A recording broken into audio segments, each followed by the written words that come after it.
the meaning of toxicity and unhealthy relationships, which are unhealthy attachments. So now I will give the floor to Ayun and ask her how did you get into the field of relationship therapy and all the stuff? What made you go into that field? Hi, Seren. Thank you so much for giving this opportunity to share my knowledge and experience. I really appreciate it. Um, so, what made me go into psychology is that I struggled myself a lot with the pattern of toxic relationships, and it started with my ex narcissistic husband. That at the time I didn't know, that he's a narcissist. I found out a bit later, way later in my life that affected me, affected my mental health, uh, was part of my anxiety, the reason of my anxiety and depression. So when I started healing, when I started taking therapy, when I decided to study psychology, I found out that that relationship that I had with my ex narcissistic husband affected my life. I thought I divorced, I moved on, but actually it has an effect on my mental health lifelong. So that's what brought me to psychology, and I decided at the time nobody really helped me. No, there was not much information about narcissism. There was not much information about manipulative tactics that narcissists use to hook you and manipulate you and control you. So a lot of people out there, women and men, are not even aware they are in narcissistic relationships. So I wanted to shed a light into this, share my experience and my knowledge, and help people to heal from narcissistic and toxic relationships. Okay, so basically you had a personal background Yes. story for it. You were in a marriage. Do you want to say how long you have endured or be in the marriage? So I was 23 when I met my ex-husband, and we were, of course, just like with any narcissist, everything escalated very fast. Within 3 months, we got engaged, and Mm-hmm. in 6 months, we got married. So I was married to him around 2 years. Two Married years. 1 year, but we've been together for almost 2 years. Yes. Mm-hmm. I see. I see. And how was the separation process for you? Like a lot of people are asking me, one thing is like being in an unhealthy relationship and dealing with the distress and everything which comes along. The next thing, which I think most people struggle a lot. I have to wait. I have to dial myself. Oops, pull it down. Um, the most thing which people struggle a lot is like how to let go. Sharon, with me it was a little different. I had to escape my relationship. It wasn't really separation or normal divorce. I had to Mm-hmm. literally run away from my ex-husband because it was very abusive and controlling to the point where he will hide my passport, my documents, me, so I don't run away. He knew that I could, Mm-hmm. and I had to play along. I had to pretend and gain his trust so I can get my passport, my documents, and run away. It wasn't easy. I had to flee to Mm-hmm. not only one, two countries, because Mm-hmm. he will eventually find me. Mm-hmm. And I end up moving to Turkey and not telling anyone apart from my mom and my sister, so nobody knew that I'm there. I stayed there for Mm-hmm. years, and only after that I managed to communicate with him and get official divorce. It wasn't Yeah. easy. Okay. So that was a rough time for you. And it was even more hard because again I didn't have any support system. Nobody would let me know that hey, you're not crazy. Mm-hmm. It's not you. It's not your fault. It's that person. That person is not okay. It's them. It's not you. So that's why it was Mm-hmm. more confusing, more difficult. I felt very alien, to be honest. Also considering Okay. the culture. Culture did not help because I'm from Azerbaijan. We have very family-orientated culture where Mm-hmm. woman is not encouraged to leave her husband like that. I see. Mm-hmm. Yeah. So the culture played a lot of role. It felt like the entire world is against me, to be honest. Mm-hmm. It was just my mom and my sister supported me at that time, which was a big support. Yeah. Mm-hmm. I see. I see. So you went through a lot, and then after the healing process started, or maybe if it's too personal, just say so. When when did you feel for yourself that you have let go? Because I see some of people who have endured a narcissistic, abusive relationship, or even a unhealthy or toxic, doesn't have to be narcissism all the time. They tend to struggle a lot until they reach finally the point where they know they have let go. And some of them, they have a limerence or rumination phase where they even try to get back to their spouse in hopes to repair and like getting it better on track and having a healthy relationship and stuff like that. Uh, was there some key element which helped you to let go? And had you had also the thoughts that you wanted to go back at some point? Oh, And definitely. maybe you can fix it if you were armed with knowledge. Yes, definitely. Just keep in mind that I was also very young. It was my first experience of relationship, love, family, marriage. And before me, the official run that I made from my ex-husband, we separated around 4 times. We were separated 4 times, and Wow. every time Okay. back. You see, narcissists, precisely, in my case, my ex-husband is narcissist. They pick Mm-hmm. empath. They pick empath.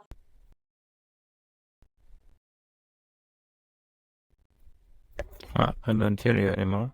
No, you're back. Do you hear me? I can hear you back. Yeah.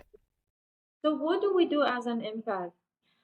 We have this ability, feeling for the other person. So, for example, if you will tell me, I'm feeling down, I don't know what to do, I don't have a motivation, I immediately put myself at your place Hmm. and I think to myself, what would I do if I felt down, if I felt stuck, if I didn't know what to do?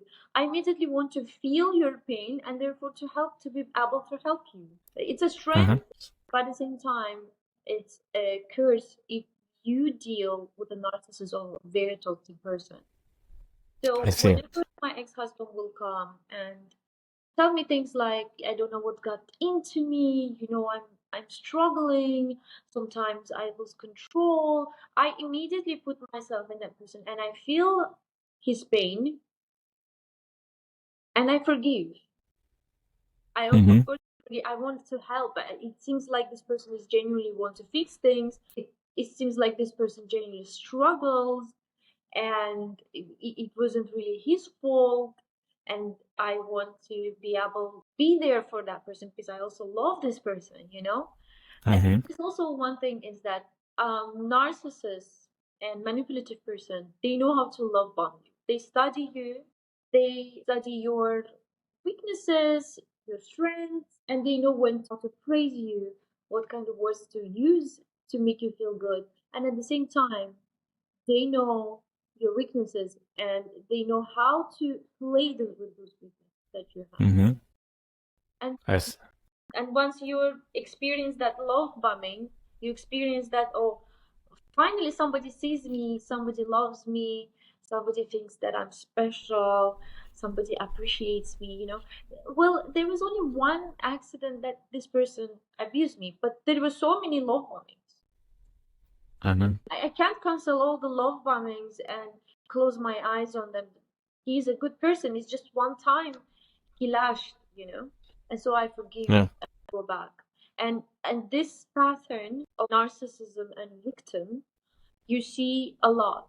And Mm-hmm. narcissist abuses, the victim tries to leave and then goes back.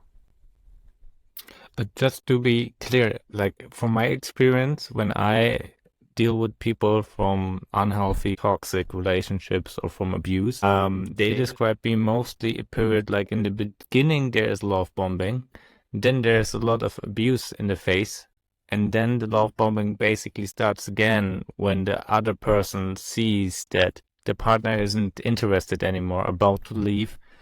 Was it with you different? So you had like all the time love bombing and then one abusive phase and then all the time love bombing? Because most people, I mean, maybe it's different and also in the Western culture. All the time love bombing, what I meant is that Mhm. they love bomb you every time they do something wrong, and I see. they do a lot of wrong things. Hmm. They do a lot of wrong things, and so there will be a lot of love bombing. Some What if you could like put a label on it? What would be a wrong thing? Just to get the thing what is wrong? Is it because some people also in our audience will watch the show, and they will ask themselves, okay, what is actually a wrong thing in the relationship? What is, it's like coming home, you have a stress day, he has a stress day, you both yell at each other because, I don't know, somebody forgot to buy the milk, for the cornflakes. Is this wrong? Or are we talking about things which Okay, I'll give get you an I Okay. will give you an example. For example, we were going on a gatherings where there's Mm-hmm. many people, friends, some events, and he would joke about me as someone uneducated, not very bright, not very smart, and basically saying things like, "Oh, but she doesn't know anything." Ha ha ha. And he will make the crowd laugh on my um On your behalf. and belittling me and disrespecting me. I That is see. that is already wrong when Yeah. we get home. But I didn't want to start anything. So when we go home, I will tell him I didn't feel good about what you said in front of others. It was very disrespectful, and I felt humiliated. To what Mm-hmm. immediately the moment he will find out that he did something wrong, he'll say, "You're exaggerating. You're this and this," and then he will see me. Okay, I feel like something is really wrong, and I want to Mm-hmm. distance myself from him. The next day, he will love bomb me. Mm-hmm. Prepare breakfast, pretend like nothing happened, everything is okay, and he's this absolutely loving husband that appreciates and loves me and, prepares for me a breakfast. So, yes, he will do something wrong. We will have a conversation where he will be defensive. The next day, he will love bomb me because Mm-hmm. I didn't forget it. I wasn't okay with it. Yeah. Yeah, and things like that. Those small things, those small wrongs, they they were happening on daily basis. Mm-hmm. Yeah. I see. I see. Okay. So, you have a lot going through. Maybe like, what do you think? I mean, you have no clients since a long time. You treat people who are, is it only women or also men from abusive Both. relationships? Both. Yes. Okay. What do they tell you what kind of abuse and we're talking not about physical violence, which is a form of abuse, people should get immediately out, but what kind of emotional abuse do they tell you from their unhealthy relationships? Is it also like in belittling you, ridiculing you in front of an audience, or are there also more traits, more factors which delve deep into that? Do you want to know about the man or do you want to know about woman? Because it's a bit different. It's different. Okay, Manipulative game yeah, is we can. the same, but the manipulative game is the same, but the Uh-huh. way women feel and the way men feel is different. Yeah. Okay. Yeah. Which one do you Then want to hear? let's. We are gentlemen here. Ladies first. We start Okay. with the women first. I think Yeah. it interests more women. Yeah. I'll tell you some things. If we're talking about not just toxic person, narcissistic person, it always starts with emotional, ends with physical abuse. Domestic abuse, if you hear that there is a woman and domestic abuse takes place, 95% we're dealing with a narcissist. We're dealing with a narcissist because narcissists at some point it's an emotional when they feel like they lose all, Yeah. when they feel like it's not working anymore, they get frustrated and they get physical. Oh, yeah. Yeah. Yeah, I see. Okay, so they get physical, and are there like common behaviors which you see, like a lot of thing is gaslighting, projecting their own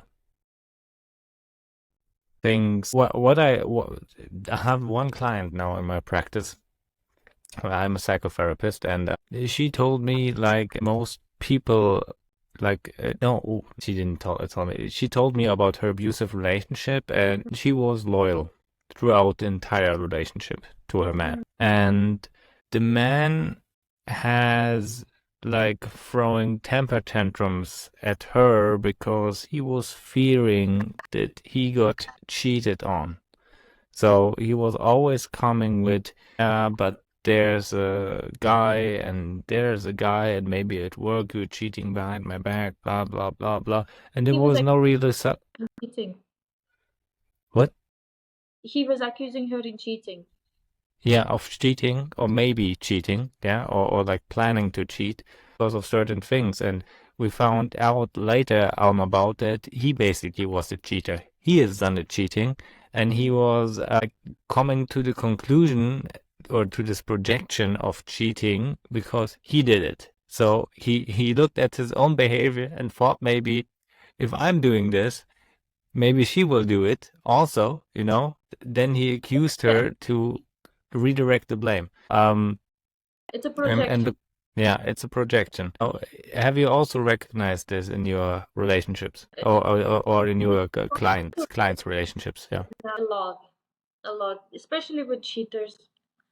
That is the case. They will never trust their partner because they cheat. And for narcissists, it's a very common thing. Projection, everything that they project on you, most certainly they do it. If they just for no I see. reason, Yeah. for no reasons, for no apparent reason, they start, "Why I want to check your phone? Why? I think you're talking to someone. But what made you think I talked to someone? Yeah. You dressed yesterday nicely, for example. For whom are you Yeah. dressing like? But I dress every day nicely. No, yesterday was different. Give me your phone. What's your Instagram password? What's your Facebook passport?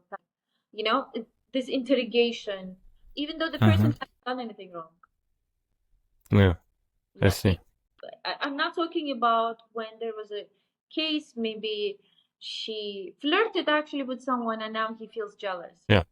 Yeah, I'm talking about where there is no reason for a person to be jealous and they just steer an argument and they start making you feel like, oh, okay, something is wrong with me. Did I cheat? Did I talk to someone? You know? Mm-hmm. I see. Okay. So it's a projection. How is it with men? What do men tell you about their abusive partnerships? What do they experience from women who are abusive, unhealthy, or maybe even narcissistic? With men, it's a bit, it's not a bit, it's a lot different. What I notice with my male clients is that they know it's toxic, they know it doesn't serve them anymore, they know they are being disrespected, but Jesus? they cannot break free. They keep on going back to that woman. Majority of time, even though this is like a major thing, I'll tell you something. For a man to be cheated on, it's a big deal. It's a big deal. It's his dignity was torn, respect was torn, everything. For him, his woman to be loyal is basically is a respect. And man loves differently, woman loves differently. For man, love is second, and first is respect. Yeah. Yeah. And for women, it's different. For us, it's emotional connection, love first, and then respect, and then everything else. We love differently. We're not the same. Yeah. And it's interesting how he will go back. He knew that she cheated on him. She admitted it. She could cheat on him with his best friend, with his brother, with someone very close to him. And he will still not be able to break free from that toxic relationship. He will still suffer and he will still go back to her and he will still try to make it work. Even though deep down he is in tremendous pain. Yeah. So I noticed that pattern with men. When it comes to narcissistic, manipulative women being in relationship, is they can do everything and that they can still have their man in their life keep on coming back and keep on manipulating them and keep on controlling them. With women, it's a bit different. Yeah, Yeah. it's different. I see also some women had also male clients, and I've seen some women also with at least toxic traits. We don't go maybe go into narcissism. Some of them are they have been unhappy and unlucky in life before. Like you see that they have, and this is not a bashing against single mommies, but you see which kind of guy they choose to have a kid with, and some some clients chose to get together with a single mom who had either very abusive previous ex-partners and chose to get kids with them. And like after the first month, of dating, violence was in place, or even people where there's addiction. I can tell all men and also all women who are like thinking about dating single daddies, um, look at the choices your partner has made with whom they have children with. If they had made children with someone who is abusive or who had an addiction and told them then on date 3 or something like that, and they still decided to carry the child out, then this person is prone to do poor choices, and they will implement those poor choices on you later in the relationship. Because some of us, also people were emphatic and stuff like that. I have also a lot of clients who are overly emphatic. They trying to be the saver or the one who rescues them, and from the mess. And what I've seen with women and men, with toxic women, what you say is disrespect. They put men down. Man is already like, well, maybe he got fired from a job, I don't know, or he lost, he's an entrepreneur and lost a bunch of money into one deal which went south, which happens when you are self-employed and when you have a business. Sometimes things don't work out the way you want, and he's depressed, he's destabilized, and he needs some warmth from his woman. The woman will not give him some warmth. They destroyed them even more. They told them, you're a piece of shit. You cannot go. You cannot pay for my vacation. You cannot pay for my restaurant. You cannot pay for this, for that, for that. And, what I see with those kind of relationships, those women, also the men, like both, it's actually similar in that case. They use their partner they're not in love with them really. They're just using them to do some services on them. So they're using them as a servant, basically. They have some kind, the mentality that the partner needs all the time to do something for them in order to validate them with love. And this is kind of toxic, because with me, and I also told the clients, I wouldn't expect my woman to do anything or my partner to do anything for me. It's nice if I have it, but if she, like, I don't know, spends lots of money of me, of course I would be happy, but I wouldn't like require it to get my attention or my love. She would be able to get the love and the attention without doing anything, just by being there, being present. Okay, certain I before sorry for interrupting you, before saying anything. we also need to be a little bit careful with how we judge people. Just because a person happened to engage with a toxic person and have a baby, it still doesn't mean that they will project on you their past. It could be that they took some time to heal, and maybe they have done some wrong decisions before. It not that not necessarily means that okay, you had a baby from someone toxic, you have a poor choices in life. What we got to pay attention is what this person does in present moment. Yeah. Even if they did wrong choices, for instance, I have done a wrong choice. I have married a narcissist. I ignored all the red flags.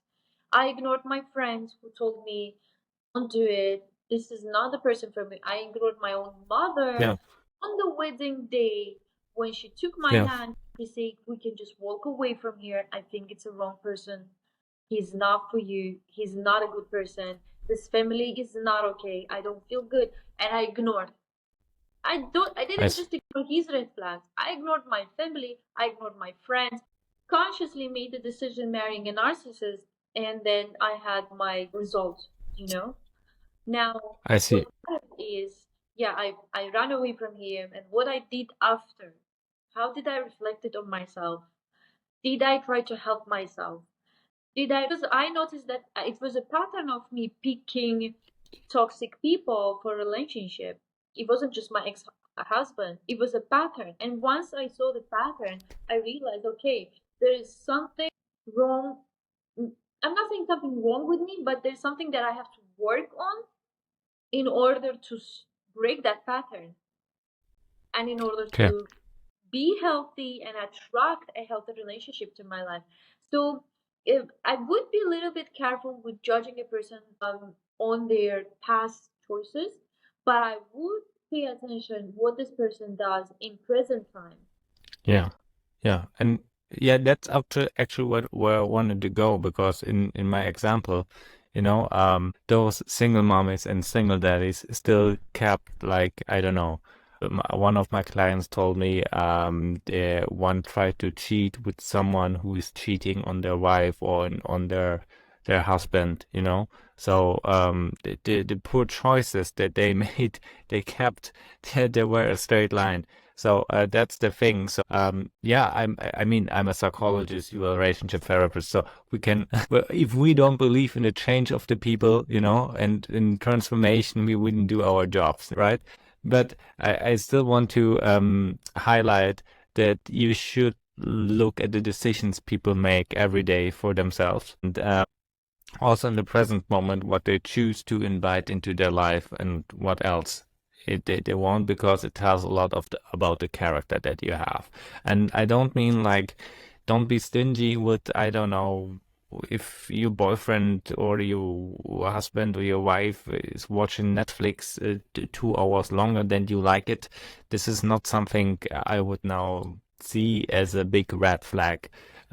This is something that can be annoying, yes, but it doesn't have to be a deal breaker. But if, just an example, your spouse is keeping basically a woman or man from the past around in their phone and still like letting them having access to them while being in a relationship, and there's not kids in tow or something like that, where you have to have a communication because about kids and stuff like that, then this is something you should definitely look at and like be wary, because those people are looking, and this you have with unhealthy people, even with toxic and narcissistic trait people who have narcissistic traits, they need constant supply and approval from other people. Like, Yeah. you cannot fill their cup. Like, I have now a teacup and you cannot fill it. You're not enough to pour water in it. They need always 3, 2, 4, or 5, maybe even 10 people who pour that cup for them, and it doesn't have a bottom. Yeah. You know what? I think um, I think it's important to study yourself. You can turn into, I'm not sure in Germany, you guys, you have that radars on the road that catches the speed. Do you have Yeah, that? I know that. The We have radar, what? like a lot, and those radars are very expensive. They Okay. can't be. So if you study too much, you need to be knowledgeable about the red flags. You need to be knowledgeable about narcissism, toxic traits to protect yourself. But you have to be careful from turning into radar I see. Yeah. and catching everyone around you for the red flags, because trust me, we all have red flags. No one is perfect. Yeah. We all Yeah, have yeah, of course. traits. Yeah. What I would do is the best way to stay away from toxic or narcissistic people is to study yourself. Hmm. You have to know yourself so well. You have to know what attachment style you have. You have to know what toxic traits you yourself have. You have to Hmm. know your strengths and you have to Yeah. know your weaknesses. And then it will be very easy for you. You will not even need all of this knowledge. Your body, your gut feeling, it will tell you when something is off, something is not right, and you will walk away from it. Yeah. Yeah. This is a great thing when you brought the word attachment style into it. Um, I mean, there are different angles to view unhealthy relationship. One thing, also from personal experience, I had to look up was trauma bonding. And, like having anxious attachment style, meeting avoidant attachment style, or even fearful avoidant. Because with avoidance, you have also like two substyles, the dismissive one and the fearful one, which has the core wound of an anxious attachment style and the core wound of an avoidant attachment style. I would now give maybe a brief overview what attachment styles. So we have secure attachment style, which is actually the best, and we should all strive to become secure if we aren't yet, and this is a process, and Aigun can help me with that to get there. Then there are like three insecure attachment styles. You have the avoidant, which has the core wound of losing their own independence. And then you have the anxious attachment style, which has the core wound of being afraid of being left. Being left is like the overkill for them, and or abandoned, yeah. And then you have fearful avoidant, which is basically a Super Mario and boss attachment style. They have both. They have the fear of abandonment on one side and the fear of losing independence on the other side, and to have like both in a partner, is really challenging. I Yeah. mean, I have a lot of clients who had this kind where there was the question, is my partner a narcissist? Does he have MPD? And I told him like I didn't do the diagnostics with him, so I don't do long distance diagnostics, so I can't tell. But what I can tell is that the behavior, because it wasn't avoidant or like or like anxious, it was actually both. Because the partner, when the client got out, visited family and friends, they freaked out. They totally freaked out, because then the core wound of the anxious side kicked in. And when they were at home with their partner was disinterested, and they wanted to do some things and get some things done and stuff like that. They were disinterested, dismissed them, and stuff like that. And every time they got into planning something new, something maybe moving into another place, changing cities, doing something together, or maybe talk about finances, how they maybe can afford a home or something like that, buying a house. And then you have to look, what does partner one earn and partner two earn? They freaked out. They said, the partner said, I am afraid of losing my independence when I disclose my finances to you, and it can be very challenging sometimes. I'll tell Yeah. you something. Yeah. There are 50 to 60% people out there that have secure attachment. Yeah. If you are single Mm-hmm. and already single. Trust me, you better not engage yourself with someone who has either avoidant or anxious attachment style. You have a chance to actually build relationship with someone who has a secure, and you have to understand where all those attachment styles comes. They comes from our childhood, and it's a certain program that we were conditioned. You have a secure attachment when your needs as a baby, your needs were met. When you were Yeah. crying, when we are babies, we cannot talk.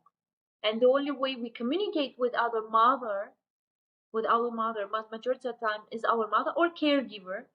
We communicate through crying, or I'm hungry, I'm crying, please Yeah. feed me. Yeah, and then our crying is ignored. Yeah. It's just we keep on crying and there's no attentiveness, no action happening, and we cry even harder. And that's the time you develop an anxious attachment, as in, oh, I'm crying, I'm trying to communicate my needs, but I'm being ignored. My caregiver doesn't like me, doesn't love me, and going to abandon me, and I'm going to die. Because for babies, not eating, babies are actually depends on the mother, right? Their life depends on the mother, because if they don't get fed, they die. So Yeah. your brain release the chemical that responsible for life-threatening anxiety. You Yeah. feel like you're going to die right now, right here, because you're not receiving the food, you're not receiving the attention that you're seeking from your mother. The thing is, if it happens frequently to a baby, the baby grows to an adult who are having an anxious attachment style. So when because we reflect our first love relationship, which is our parents, this is our Mm-hmm. first love relationship. We reflect that on our second, which is our partner. Yeah. When the partner will somehow maybe have some space from us, or we feel like the anxious attachment will feel like I'm gonna die without this person, without their attention, without them talking to me, without them. No, I need to chase them, I need to prove them that I'm worthy of love, I'm worthy, I can do this, I'm worthy of appreciation. This is anxious attachment. And secure attachment style is when the baby cries and the mother immediately feeds the baby. Yeah. And that's not always even negative communication. The baby sees something, and have you seen how babies always look at the mother Yeah. validation? The Mm-hmm. mother will make a joke, and baby looks at the mother. Should I laugh or should I not? They will not laugh Yeah. immediately. If the Yeah. mother smiles, the baby knows, okay, this is positive. I should smile, Yeah. right? Sorry, my cat. Yeah, I know. Looking for validation. The cat is looking for The baby knows validation, Cal. validation. So when the mother is smiling, the baby knows that Yeah. it's safe to smile also. So it's the father that makes the joke.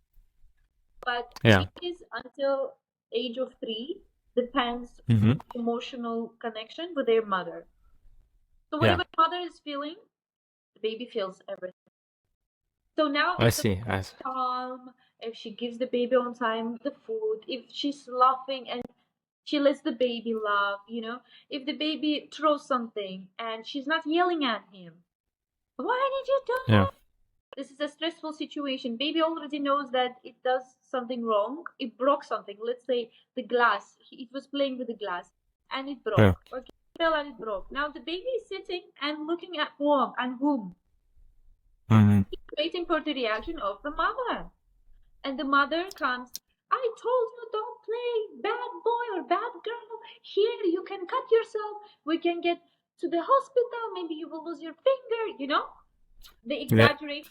So the baby goes into, okay, glass broken. It's life threatening. It's a big issue. And now the mother is also not happy with me. She hates me. She doesn't like me. When this person grows and face a challenging situation in life, they go into panic. Yeah. And they exaggerate. They make from a fly, they make it an elephant situation. And this is not just in relationship, it's at work, at friendship, and especially at relationship. They will exaggerate the situation, and they will go into fear and insecure. They will feel very insecure. And now Mm-hmm. let's say the same baby was playing with the glass and the glass fell and it broke. The mother comes and says, "It's okay. Let's clean it. You're okay. That's the most important. Next time, be careful. See, we're gonna clean it. We get another glass. Don't worry. Okay." So Yeah. this baby grows into secure attachment, and when the challenging situation comes, they know that Yeah. okay, there is a challenging situation. I need to find ways to deal with the situation. Resolutions. That's the difference See. between secure attachment style and everything else. Secure attachment people, they're not perfect. Yeah. I Some see. people, this is a perfection. It's not a perfection. They know they have issues as well, but they are secure enough to face it and to find a resolution, to communicate it. They are not afraid of intimacy. They are not afraid of being vulnerable. They are not afraid of openly communicating and finding a solution to a situation. That is a secure attachment. Anxious attachment is where they don't know what to do, they start panicking, they're getting anxiety, they start creating another problem out of this problem. So there's like a lot of problems on top, right? Avoidant attachment style is avoidant attachment style people. They are afraid to lose independence and freedom, and that's normally when the mother didn't attend to their needs at all.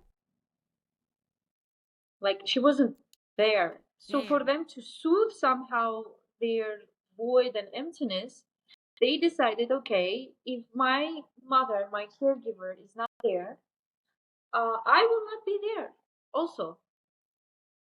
So I should take care of myself, and that's it, and no one else, because Yes. no one is going to be there. Deep, deep inside, they want an emotional connection. They want an intimacy, but unless they take a therapy and work on themselves, on their Mm-hmm. avoidant attachment style, they do not like commitment. They do not Mm-hmm. like intimacy. Normally, this type of people, they say, "Oh, what's the marriage? Why do you have to marry?" They engage in random sexual connections, or they do this friends with benefit. Anything that does not involve emotional connection. Everything that has to do with emotional connection, they run away. You will not see them, you will not hear them, and even if you will try to communicate with them, they will blame you for being needy. Well, They will blame you for being too asking too much. And honestly, the worst combination is when anxious attachment style meets avoidant attachment style. It's a nightmare. It's a total nightmare. With fearful and disorganized attachment style, it's very obvious. Those people are all over the place. So unless you are also having some sort of mental health disorder, you will not be attracted to someone who has disorganized attachment style because they show it instantly. Where with the avoidant and anxious attachment style, it takes time to find out that oh, okay, this person has. With disorganized attachment style, it's like on your face. You will see immediately that this person is not okay.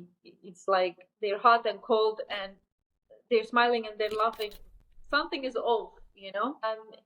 Also, majority of people, what they do is they learn that they have anxious attachment style or avoidant attachment style, and they start reflecting it on the partner. Saying, "Oh, you know what? You have avoidant attachment style, and you need to work on yourself. Otherwise, our relationship will not work." They start yeah. asking the person. I urge my clients and my followers on Instagram to not do that because it is something that we have and we consciously decide whether we want to change it or not. Hmm. I So see. if it happened that you're married to a person, let's say I'm anxious attachment style and I'm married to avoidant attachment style, and now I'm trying to make it work and trying to know we have to, do therapy and we have to change. And I suggest not doing that. You got to work on yourself. You got to.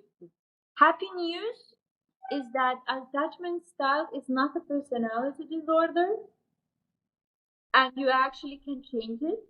with Yeah. therapy, with working on yourself, on your childhood traumas, you can actually transition yourself into secure attachment.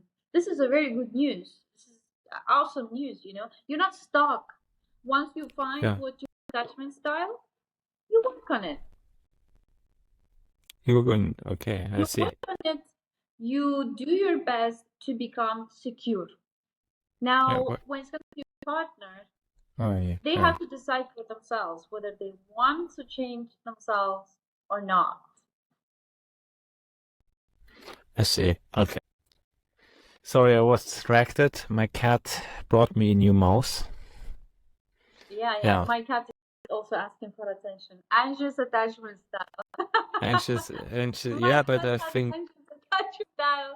The moment she sees I'm not paying attention to her, she will be all over me. yeah, yeah, but I think my cats, they are fearful avoidant because sometimes they like their independence. Um, yeah. So, what I can say is, what would you recommend for people engaged into a fearful avoidant relationship? Like, With you. If it's turning into toxic relationship and if you see that the person is not willing to change and you're not happy, if it's not a marriage, then leave. You know what? Somebody is knocking on my door. I have to check. Give me just a yeah, second. That's a no very problem, expecting anyone. no problem.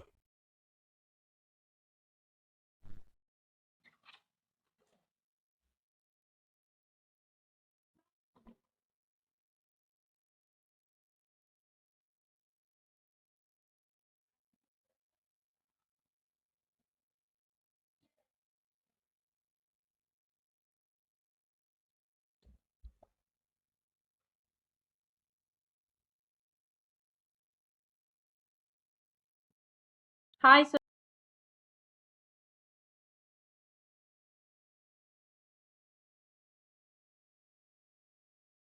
I'm Hi. back.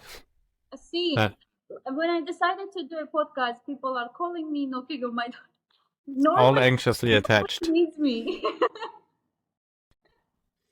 All anxiously attached. Okay. Yeah. So And we can wrap it up in 9 minutes and do more podcasts because you're getting visitors right now. Before you answer, like you said to recap, fearful avoidant, if it's toxic, people should leave, right? if you're not married and you don't Yeah, have kids, of course, yeah. I am pro do everything you can to save your relationship. Mm-hmm. I'm not the person who will suggest you to just give up easily and to just Mm-hmm. break up. This is an easy escape, to be honest. But if you Mm-hmm. did everything you could, and if it's turning to a nightmare that affects your day-to-day life, your health, your career, it affects you mentally. And again, if you're not Yeah. married and you don't share kids, I would suggest to leave, yes, to leave that Mm-hmm. relationship. There is no point in dragging someone with you in a hope that it will work when the person doesn't want to change, when the Yeah. person doesn't want to do anything about themselves, when they are happy being miserable. You know, this is their choice. I Yeah. always say if someone chooses to be miserable, you got to respect that. It still doesn't mean that you don't love and don't care about that person. Just because you decide to walk away from toxic relationship, it doesn't mean that you don't love and don't care that for that person. It just means that you prioritize your mental health. You Mm-hmm. prioritize your well-being. Yeah. I see. But some people like what there are the three things I get asked the most. Hmm. One thing was from a client session actually this week on Tuesday. One client asked me if there's another chance and if you could just give the person more time, maybe they experience, I don't know, short-term relationship mating strategies with other people, and it will fix them something if you should get into a second run or a second try. The second question is, if this doesn't work, how to let go. And the third thing is, because that's most of the people which I talked in my career to a lot of people. And the one thing I have seen is, if there's a secure attachment style relationship breaking off, the partners, both partners, even if they're ex-partners, they can talk normally. Sometimes they help each other get also through to the mess, like the emotional turmoil. So sometimes they meet like once a month for coffee, or they get on the phone and they talk, and they both acknowledge that it's over, but they want to have that everyone has closure in order for them to move on, you know? I And some with toxic relationship, I realized that most of the people, and it's not the people who is the victim, they know they cannot get closure from it, because as soon as the relationship ends and they say stop, they're treated like a stranger, like they have never been existent in the first place. You know what, Soren? It's really everyone is different, and I think again we go down to what kind of attachment style you have. Like for Yeah. example, for anxious attachment style, I wouldn't suggest them meeting and going through together through this breakup. I would actually suggest a abrupt cut, because anxious attachment style will always look for a reason to somehow make it work and make it right, and they are anxious, so you can imagine. Yeah, when it comes to toxic relationship, and if someone breaks up, you really need to go into yourself and have a relationship with yourself. When you break up with someone, create a relationship. Take your time to create a relationship with yourself. First of all, face the ugly parts of yourself. We all have them. We all have those dark, ugly side to ourselves, that is insecure, that has problems, that is not that great. Okay, you got to sit down with yourself. You got to reflect on yourself. You got to accept yourself. If you need a therapy session, get the therapy session. Try to help yourself. Try to look at yourself as, okay, there's this person struggles in toxic relationship. How can I help him or her? Okay, I would suggest, like, how about you do journaling before you go to bed? How about you speak to your friends and your family, close one, to people that you trust, about how you feel, open up. How about Yeah. you engage in a healthier lifestyle, sleep on time, take your supplements, love yourself, love your body, love your soul, give it to yourself, whatever you think a person would need that just got out of toxic relationship. Treat yourself like a stranger, but at the same time, look at yourself as an, okay, who am I? Like, how can I love myself?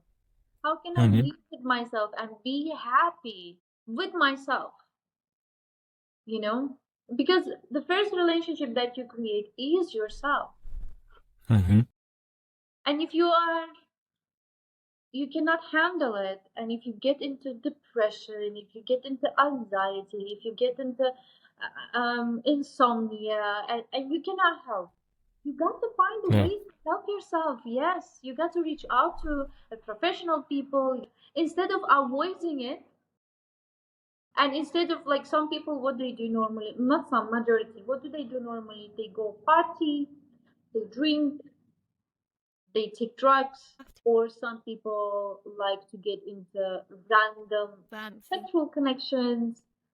They try to fill up the void with all those external things that doesn't really help, but add another layers of traumas, another, basically they they lose their self-respect, they lose dignity, they lose their because if you engage yourself in random sexual connections, you disrespect your body. If you go and party the entire night and then go sleep to your work and taking all those coffees so you can stay awake, you disrespect yourself, your body, you disrespect even work and people around you. When you are into drugs or other things and alcohol, what do? You abuse. I agree. You abuse your body and you abuse your soul. Your soul is not happy with the choices that you make, and you end up losing respect and love and appreciation towards yourself. Yeah, And tell me now, who would want to make a relationship with you if it's not a toxic person? I see. Yeah, that's true. Who will be happy from this situation? Who is going to benefit? Your toxic ex, because for them it's it's like, oh, okay, you know what? Look at them. Yeah, They I are see. what I did to them. I did the right thing. Nobody benefits from it. So that's the time you got to ask yourself when you say that. How do I move on from my toxic relationship? You ask yourself, how do you start loving yourself? So it's the wrong How question. You have to, yeah, how do you show up for yourself? I see. Okay. What would you, some people ask me also, I had one client asking me now the relationship, I think, got 2 to 3 years, something in that thing. And she asked me when is the right time for dating. And I told her like the right time for getting into another man's arms or like into the dating marketing shouldn't be the first 8 weeks after the breakup, because then you're going jumping like a monkey from one branch to the another branch, rebounding and taking all the trauma, all that even if it's just fun, casual fun and stuff like that, it will still affect you, you know? Some people, Um, yeah, some people immediately jump to next relationship because they want to like feel that gap of here, pain and uncomfortable feeling without processing all the breakup pain, yeah. pain. Yes, without processing, they jump into next relationship. Those are also, by the way, majority of time avoidant attachment style people. Mm-hmm. They do a lot. They will immediately jump to not a relationship because they don't like even that word, avoidant attachment style. If you tell them relationship, they immediately go into panic. Yeah, everyone has their own way of uh, avoiding the breakup pain. Some people party, some people do one night stands, some people immediately go into dating and trying to create next relationship. Some people go into depression, binge eating, binge watching. Some people go into extreme, okay, I'm gonna load myself with so much work so I Yeah, can binge. This is yeah, also an abuse. yeah, So you don't have the energy, to think or process anything. Everyone has their own way of abusing themselves instead of facing, because it's painful, right? Nobody yeah, likes pain. Nobody I likes see. Yeah. stuff. Okay, and then our last questions. I think this is one of the most common questions I got, because when a unhealthy relationship ends, because sometimes there's also a dumper and a dumpy, somebody who says, I don't want anymore, and most of the people who come into my practice are those who have been to a toxic relationships but didn't break it off.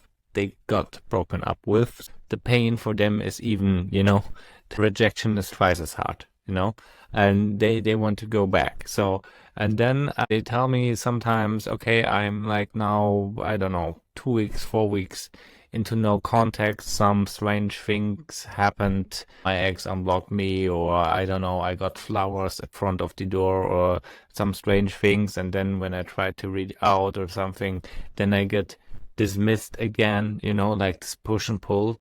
tactic where they play hot and cold. And most of the people, I mean, I have my answer to it because I am the one who mostly tells them do not react by any means because it's bait. You know, it's like a bait, like when you go and you go fishing. You know, it's like bait to see if you still But don't you bite. think it's a love bombing? What? What? Don't you think it's a love bombing? I think love bombing is more like they try to spend a lot of money in the thing. For me, love bombing in my terms of definition is if someone actively spends money or writes romantic texts or something like that to. Narcissistic woman doesn't really spend money when they love bomb.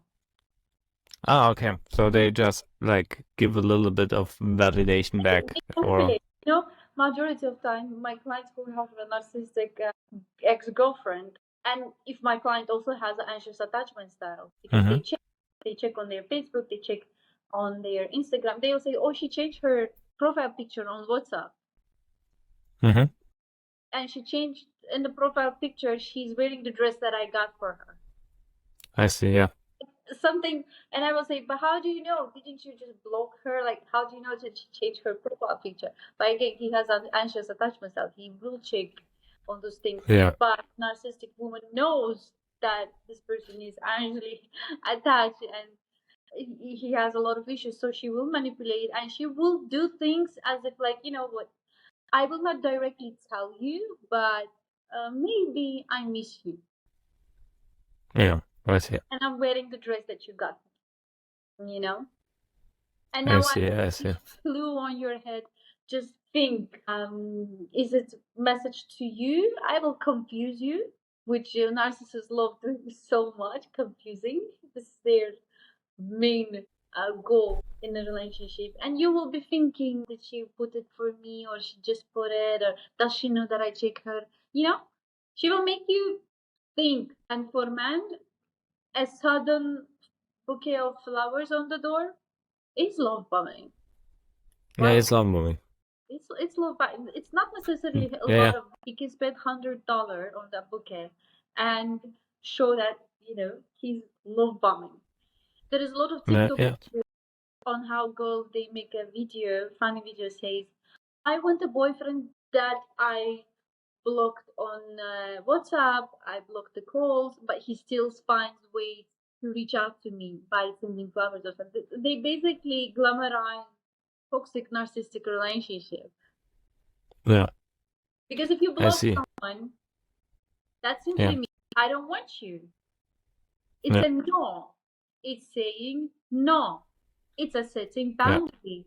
And that person crossing that boundary doesn't give any shoot about your Yeah. boundaries and still manipulates you. What you do is you say, "Okay, so I don't have boundaries. I will accept the flowers. You know what? I will message you and say, are you wearing the dress that I got you in your profile picture?" And this is how narcissists win the game. And then it's not actual love, it's power and control in place. Yeah. That's what most people are mistaken for. That real love is something different. Whenever people ask, but how do I know if it's love? And I'm telling you, you will never feel confused. You will never feel confused. I will repeat myself again. Yeah. Be it in the beginning of relationship, middle of relationship, end of relationship, you shouldn't be feeling confused. The healthy person will communicate with you openly if something is not right. If you did something wrong and it's not okay with them, if they did something wrong and they would like to make it up for you, they will communicate with you. They will not give space for you to wonder if you did something wrong. Mm-hmm. I see. Yeah. I see. Yeah. So, and they won't also refrain from playing like games, like because I have some people who told I had the one client, he was very rich, very wealthy, very wealthy guy, and he told me every time he was in a marriage, 8 years with a toxic person who liked basically his lifestyle, and he gave her a lot of pocket money for the month. So she went shopping every month for like, I don't know, 8 to 10 grand. It was a lot of money. So and he told me the thing which fucked up for him, it was just peanuts, because he earned like this kind of money which he gave her for the month in 1 hour. And he told me, did you know, Soren, the thing which fucked up me most, because I always try in the first session to ask my clients, what were the things which hurt you the most? You know, which were the things you were still struggling because you have emotional pain? And he told me the thing which fucked up me the most was first the cheating, keeping like texting with people in the background and having like a, I don't know, like plates. Then the second thing was like every time they got into a fight or he did something she disliked, she blocked him on all the social media. Like everything. She unfollowed him on Instagram, she blocked him, she deleted his number from the phone and stuff like that. They weren't even in the same city at that time, so he couldn't reach her. And then he told me he'd always to get like a second phone, ask a friend, I don't know, call her from the second phone to resolve the conflict, because she did it like, I don't know, 250 times per year at least, he told me. So every third or second fight, it was like that. And I was at a point where I asked him, you are a high value guy, you know, you make a lot of money, you're very successful. I mean, I know it doesn't help you to tell you now that you can have every woman, but why are you like accepting this, you know? And then, yeah, she had a hard childhood and a hard past and stuff like that. And I told him, yeah, that can be, but then she is responsible for like getting her stuff in order, you know, and it's not your job to heal her past childhood wounds. You can only help her, support her, but you cannot make the job for you. What? Hire her a therapist. Yeah, hire a therapist. Good Pay that for you're the talking to me. not shopping. Yeah. So yeah, I told him she needed to get into therapy, and not into, and maybe because there was a separation going on, she broke it off with him, and he was like, maybe I should have given her more money in. And I told him, you could give her, instead of $10,000 a month, you could have given her $20,000 or 50,000, and even half of your fucking companies. But it wouldn't have changed one thing. It wouldn't have changed one thing. Only that happy. Looks like.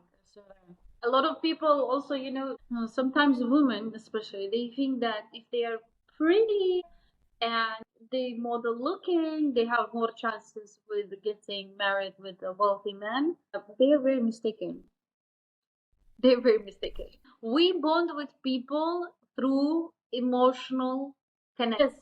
Yes, he will be interested in you because you're pretty, maybe for some time, then he will lose his interest. What hooks man and woman towards each other is their trauma, is that if the man or woman is narcissistic and manipulative, there are a lot of things. Women can be absolutely not very attractive, but if she studies the man and knows how to manipulate, she can get a very wealthy man, you know? And if he's not emotionally intelligent, because emotional intelligence is another thing. You can be very wealthy, you can be very smart, you can be very educated, you can achieve a lot of things. If you do not have self-awareness and emotional intelligence, you will fall into trap of manipulation and control. Know yourself. Exactly. That's it. Level up your game of emotional intelligence and self-worth. Yeah. So yeah, that's good. So we are reaching the end of our first episode. I will talk to Icon, of course, if we do many, because I have also some ideas now coming up about one thing I want to talk about is deception in relationships, because actually have a specialization in criminal psychology. I'm a prison psychologist. So I deal a lot with lies and manipulation and how to recognize it from the face, micro expressions, stuff like that, gestures. And I think it can help people spot faster if they're going into a toxic direction. Absolutely. What? Don't you think that if you, again, if you are in touch with yourself and your gut feeling, because we actually communicate, a lot of people think that we communicate through words. We actually communicate through body language and Yeah. facial expression first. Yeah. Yeah. And then it's the words and how our brain process the information we're getting.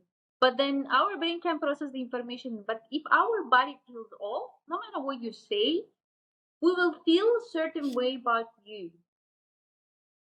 And I think I haven't studied the as you did the criminal, the thing, the facial expression. But I tell you something. When I worked on listening to my inner voice more and trusting my gut feeling, I started noticing the body language, the eyes, the facial expression, and no matter what the person says, for me, naturally, that it happens that, yeah, this person says a lot of good things and seems like very decent, but I will just keep my distance and I'll be just I see. cool with what I'm sharing with this person because something feels off around them. I can see. Yeah, maybe I'm a little bit more rational in that I like to pinpoint, I like to, I'm very, I like to be more precise because no, I don't neglect everybody. Every man has his instinct, every woman has this instinct to feel if something's off. But what I like to do, because some people, and there are even studies, sometimes they overestimate their own detection skills, and sometimes they underestimate their detection skills. And if I see somebody lying, I want to know why and where, and what was the exact thing, so I can also scientifically prove it. That because then there's fact, and the thing is, if you this is my experience, if I rely too much on my instinct only without the science, people will say, yeah, you're thinking this is not how, what evidence do you have to that is true? And then I can say, look, I have seen this micro expression, it doesn't fit to your words. I have seen how you described your phrase in your sentence, and in the linguistics sciences, this is a clear indication for a lie. And then you had a one-sided shoulder shrug where you weren't blinking right, and there's no other explanations than that you can give me for this behavior. So cut the crap, and most of the time, 99% of the time, even in prison or even in private life, it works. People then give you mostly oral testimony. There are only 1% of people who still keep lying. Yeah. So, and from those people, you should stay away. Stay away from those people. Yeah. So, what? Yeah. In general, especially if you're an empath and you're just a decent person, you trust people easily. I always suggest, and I did that mistake a lot in the past. I learned, do not overshare, regardless of what you feel about the person. You trust them; they feel so nice, and do not overshare. Take your time getting to know the person. It doesn't mean that you don't trust them. It just means that you need some time to build the trust. You need to some time to know the person. Do not overshare what happened to you in the past and what you've been through, and it's very common thing because this is how we connect with people. But you will save yourself from a lot of manipulation and control if you will stop oversharing. Yeah, that's a great advice. Don't tell your therapist that you can't overshare, or tell to Ivan. This is the thing, but keep your things, because you never know who you think, and think in the next episodes if you are willing to do, because I do behavioral analysis. I like to spot people up front who can be toxic, and we can talk about certain indicators on the first, second, third date, maybe 1 month down the line, or 2 or 3 months down the line, where you can see some dark red flags, basically, which you should like observe and then choose carefully if you want to engage in this. And I think we have to make clear we're not discouraging people from dating people with red flags, but a red flag means you have to choose carefully what person you want to date, and how also some of these red flags will impact you, basically your relationship and your physical health. And I tell always people, choosing your partner is the partner on your side is the most important decision that you make in life, because it will affect you on so many different levels, and you will see that your performance, your mental health, your physical health can even stay normal, rise up, or go down. And if it goes down and down and down and down, and you feel abused, then you should leave. There's not, and that's also what I'm saying. I don't think it's 100% out of the rule that toxic people can never change. I think they have the ability to change, but first they have to realize that they're toxic in some ways. And second of all, the older they are, the longer it will take time to get rid of those patterns. They will take twice as much time as an empath will need to like get over it, because I work with a lot of MPD diagnosed narcissistic personality disorders people, and we're talking about decades of treatment, not like 1 year to therapy and everything is good. It's like really decades, and they have also to be in treatment while they go into a relationship or something like that, because otherwise they might fall back into their own patterns. Yeah. And this is the thing. And that's why you should also carefully examine if you want to get back with your old ex relationship. Even also one thing people ask me, but I have to get back now because he or she looks so happy, and maybe they have someone new, or even there is something new in the site in less than 3 months after the breakup. And I told them, dude, the grass isn't greener. This is just, you don't know what goes behind closed doors. So, and believe me, like, I mean, you can say something about this. Believe me, from unhealthy relationships, I've never even seen that people are really long-term happy. Even the new partners with them, this relationship will also break off, because it's not the new partner who makes them happy or unhappy. It's the person, and they have the tendency to burn like every bridge down they can touch.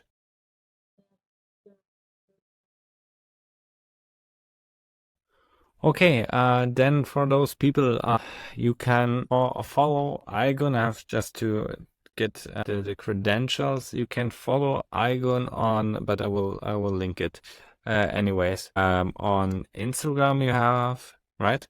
Yeah. You have Instagram. Igon Hilt. Igun I Hills, Igon Hilt. and I have YouTube Igun dot Hills, I think, yeah. Mm-hmm. And also TikTok. TikTok. And you will Very find, active, yeah. Also Igun yeah. underscore. Yeah, and stuff like that. We will put all the credentials in the video so you can find Igun if you need some counseling. You do it online and right? Online counseling? Well, if you're in Dubai, I do it 101 also. But Okay. if you're abroad, I do it online sessions, online video sessions. Okay. What languages do you offer? I speak Turkish, Azerbaijani, and Russian. Okay, so 4 languages. Wow. Okay, so you can have have a broad spectrum. I think my audience, because I have a lot of Turkish people who like it also to say it in their mother tongue and stuff like that. It's way easier sometimes to formulate. And for the guys who are looking for me, it's the same. Herr Psychologe, which is translated to Mr. Psychologist. You can find me under that credential everywhere, TikTok, YouTube. You will most see like body language detection and lie detection content, and how to detect manipulations and stuff like that. Check this out, and yeah, we're done. I thank you for having for your time. And you can, guys, if you want to do us a favor, leave your questions and your comments down below the interview or the short clips. It will really help us, and we will do you also a service and take your questions and your comments into the next episodes in the following. Yeah, have a nice day. Thank you, Søren. I appreciate for this episode. Okay, then I will